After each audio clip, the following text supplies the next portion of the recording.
So, polyvagal theory, the goal is to protect us by sensing safety and danger, listening moment by moment to what is happening in and around our bodies and in connections with others. So, the autonomic nervous system is made up of two main branches, the sympathetic and the parasympathetic, and responds to signals and sensations through three pathways. And we'll talk about these three pathways, but really, we react in service of survival.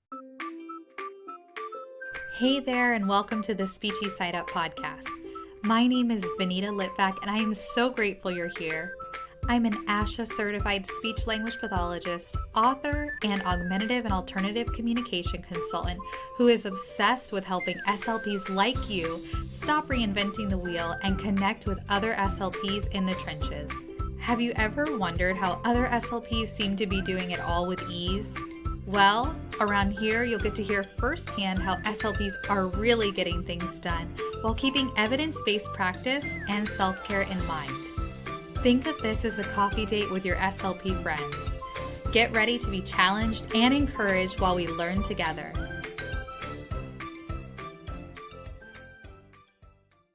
As both a parent and a professional, I've seen behavioral strategies everywhere, whether it's in swimming lessons, sleep training, or classrooms. I believe there's a more effective and compassionate way to support young kids that honors their emotions and encourages real growth. That's why I'm thrilled to share our upcoming event with you called Behavior Connect, Prioritizing Connection First on November 15th, 2024. This event is all about moving beyond traditional behavior strategies to foster authentic connections with children.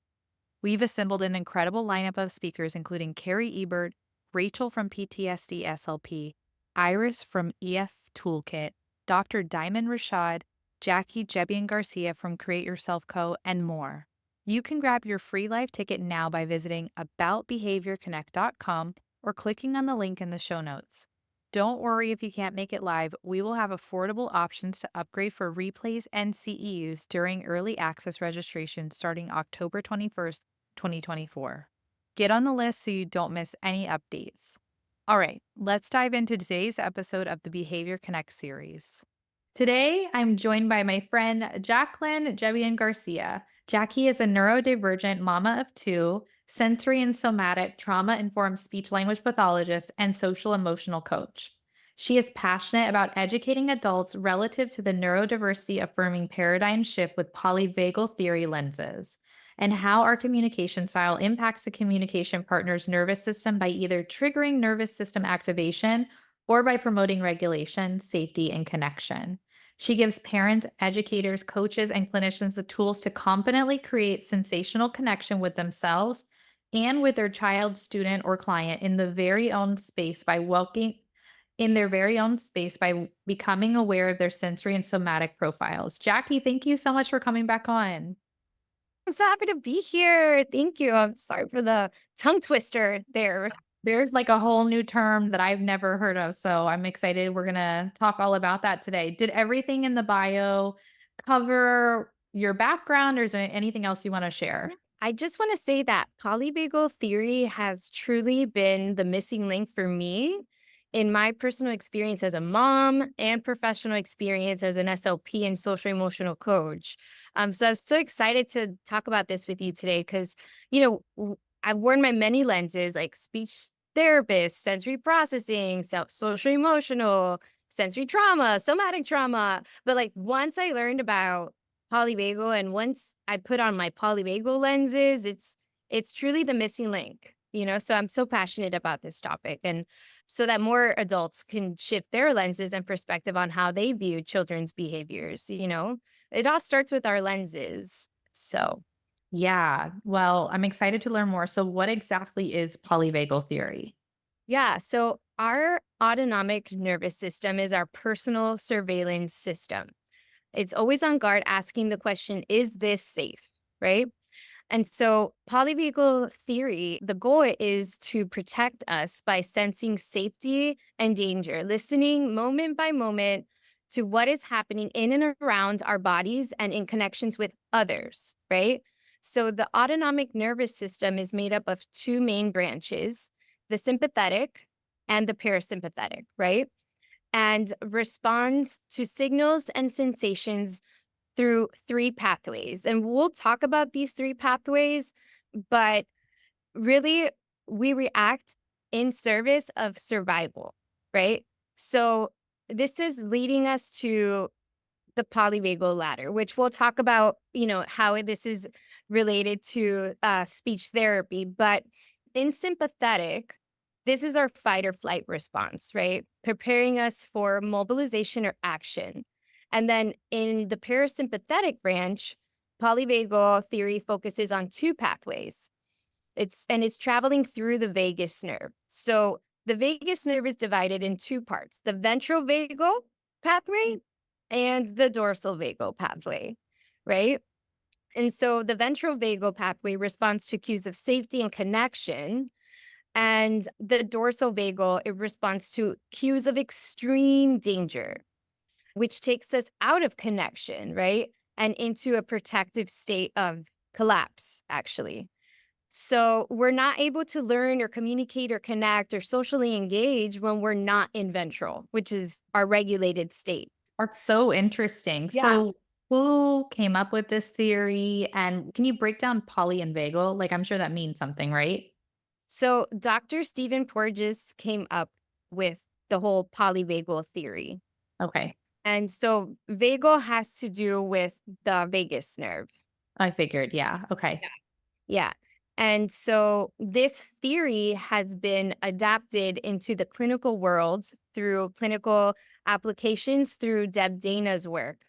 And she's a licensed social worker. So Okay. together, this is slowly moving from the academic neuroscience world, what Stephen Porges refers to as it just lives in a book. And Deb Dana, as a clinician, has really transferred it over to applications of the theory. And so she came up with the polyvagal ladder, and it's easier to see with the visual, right? The three pathways in a ladder. Mhm. And so the top of the ladder being ventral allows us to communicate, right? That's the thinking part of the brain, like Dempsey Rules refers to. And then we have sympathetic in the middle, which is fight or flight.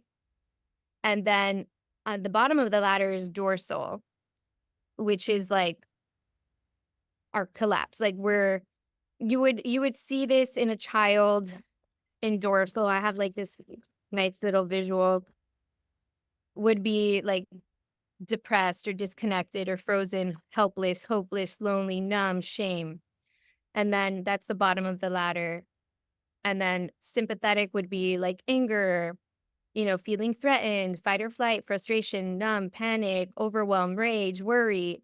And then once we go up to the top of the ladder, then we feel calm, connected, curious. We're able to socially engage, joyful, open, safe, trusting, right? So it's our job as adults, therapists, parents to become their external regulator, right? To allow them to borrow our ventral to mirror our own ventral and flexibly help them move up the ladder, Mhm. back into safety and sensational connection. Does that make sense? Mhm. So, but being able to wear those lenses and to be able to identify, oh, okay, wait, I just triggered danger, right? I'm not a lion or a tiger in front of them, but what I just asked of them, what I just, the demand or the yes no question or the WH question or my tone, my facial expression, my body, there's so many parts to being a communication partner that we could take into account by being aware of the polyvagal theory and how we can either promote or regulation and connection or danger. So, how does it correlate with speech language therapy? I'm Yeah. guessing I have an idea, but let's break that down. Yeah. So now that we know what the external behaviors are of the child, like talking about the polyvagal ladder, it's used as a guide to understand what is happening within their body, right? And in ourselves. So, in order to access our thinking brain for communication, we have to be at the top of the ladder. We have to be at a ventral or regulated state. And so Dr. Stephen Porges actually refers to that as social engagement. And I love that he uses that term because really and truly, as speech language pathologists, like that's our ultimate goal, like connection, communication, right?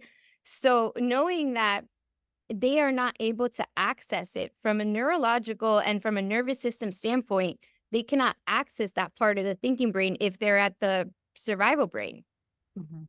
you know? And even me as a speech language pathologist during COVID, having postpartum depression, my daughter was speech delayed because I myself couldn't access that thinking brain of in myself, you know? I was in survival. So it's just a beautiful language to know because then everything makes sense without causing like self shame. Yeah. Well, and I think maybe you're being hard on yourself. I don't know that you contributed to your daughter's speech delay because of that. But if that's the correlation that you're making, then I could see why you are really gravitating towards this theory.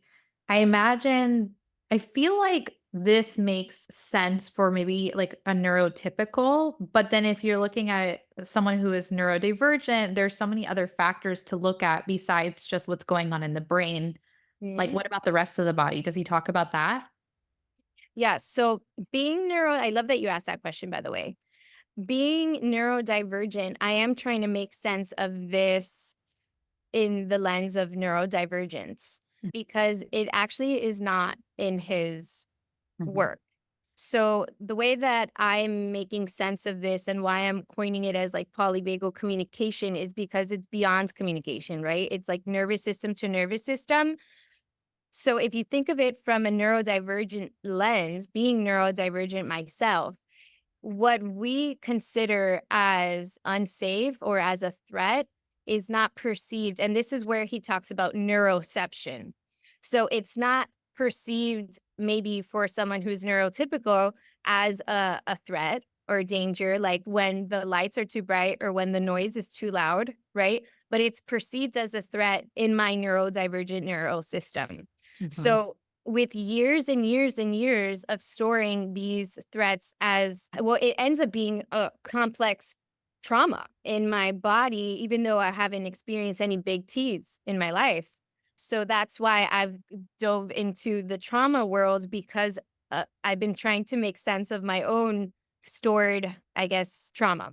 Mhm. But so now knowing neuroception is really just our surveillance is saying, okay, this is safe, this is not safe. And through neurodivergence, we experience more intensely and we experience things differently. So it's perceived as a threat through neuroception, even though it's not a physical threat for someone else. Does that make sense? Yeah, no, it makes a lot of sense. It So, makes a lot of no, sense. yeah, like knowing this in a speech therapy session, even like WH questions can be perceived as a threat. Right. You know what I mean? So, changing our language to declarative language has been very powerful. No, that's really interesting. Like, I'm wondering, does this theory, is it more applicable to the clinician or the therapist and how they navigate the interaction with the child? I imagine so because it's adult and a child, but what if you're a clinician working with another adult Same. who, Yeah. like, it's not a two-way street, it's only the one way? Yeah. I feel like having a communication partner, there's always a two-way, right? So, I'm actually referring to polyvagal communication as a duet Okay. just because of my music background. So it's a duet. It's not a monologue, right? It's a dialogue. And so the language of the nervous system contains two nervous systems. So we have to understand and befriend, like Deb Dana says, our own nervous system in order to understand our communication partner's nervous system. What it doesn't matter the age, actually. It's helped me beyond children, just being able to interact with other adults too. Mhm. And so I call the harmony is our nervous system, but the melody is our communication partner system, especially the child when we follow their lead, Mm. and meet them where they are. So they'll hold the melody, we're the harmony, but together it's the rhythm of co-regulation. Ah, okay. I like that. So I Yeah. felt like that analogy is helpful because it is not a monologue. Although we have to know our own nervous system, we do have to be attuned to our communication partner's nervous system to be able to both stay in a ventral regulated state, to be able to connect, to be able to socially engage and to communicate. That makes sense. Okay. So you mentioned polyvagal communication. Did you want to touch on it anymore before we move Yeah, on to the next I question? feel like I just did. Like polyvagal communication is not just the words, right? It's beyond words. It's even our nonverbal communication. And and being able to understand our own, right, nervous system will be able to understand theirs, but it's really the language of the nervous system and being able to be in that duet, but also taking into account our nonverbal, right? Our facial expressions, our body movement, our head movement, our positioning. Are we able to equalize in our positioning? Are we standing over them? Are we at eye level? And our prosody, our intonation too, that all perceives threat. Even the way that we're listening can perceive threat or safety. So it's not just our words, it's beyond our words. But what we say and how we say it matters too, which is what Linda Murphy says, the author of the Declarative Language Handbook. Amazing. Okay. So, what should we consider as SLPs who are talking with our communication partners and during our speech therapy sessions in order to promote connection and regulation rather than activating a nervous system response? Yeah. So I'll start with verbal language first. So, like the way that we say things, just switching our words around, turning an imperative or interrogative statement into a declarative statement, like that really empowers our children to feel confident and increase their self-esteem and understand their world better when we use declarative language. So instead of like um, get in line. We could say, you know, I see that the class is getting in line, or, just really being mindful of the words and how we're using our words. And I do recommend reading that book. It's really great. What's it And called again? the Declarative Handbook Okay. or the Declarative Language Handbook. And she also has a co-regulation handbook too.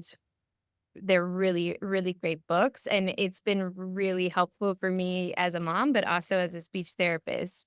And then narrating, because of our neurodivergent students, like interoception is really an immature sensory system, right? So narrating our sensational experiences without judgment is important because we're giving our students a social like a context to their experience so that their nervous system doesn't automatically create a negative story resulting in self-blame and self-shame. So like narrating our sensational experience is important to narrate and validate their sensational experience too so that they can associate words to their internal experience.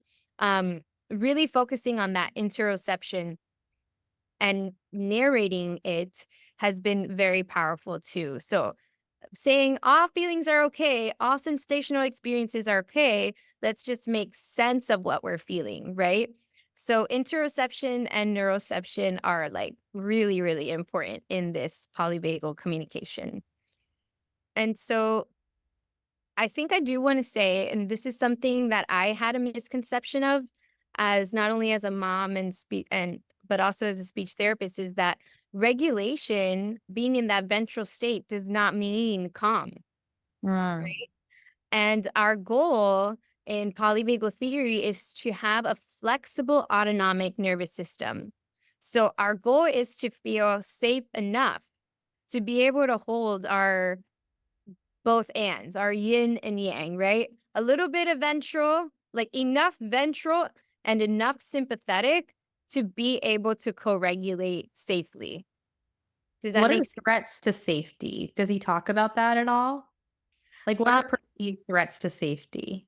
So neuroception is what he refers to as, right? Like our surveillance, but it's Mhm. happening at the subconscious level.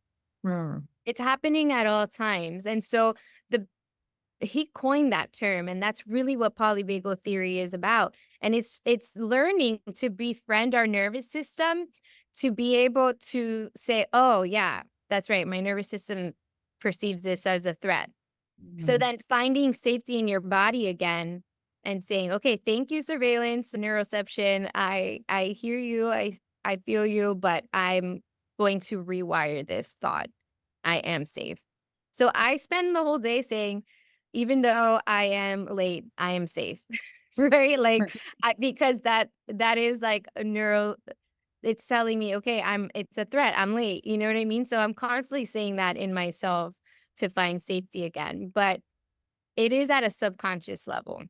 This is so interesting, and I feel like it's just the tiny tip of the iceberg of what we could be talking about in regards to polyvagal Yeah. communication and theory, so I'm excited to continue to learn from you and maybe have you back on, we could talk about it a little bit more. If Yeah. people are not familiar with you, where can they find and connect with you? Yeah. So I'm on Instagram as at create yourself co. Okay.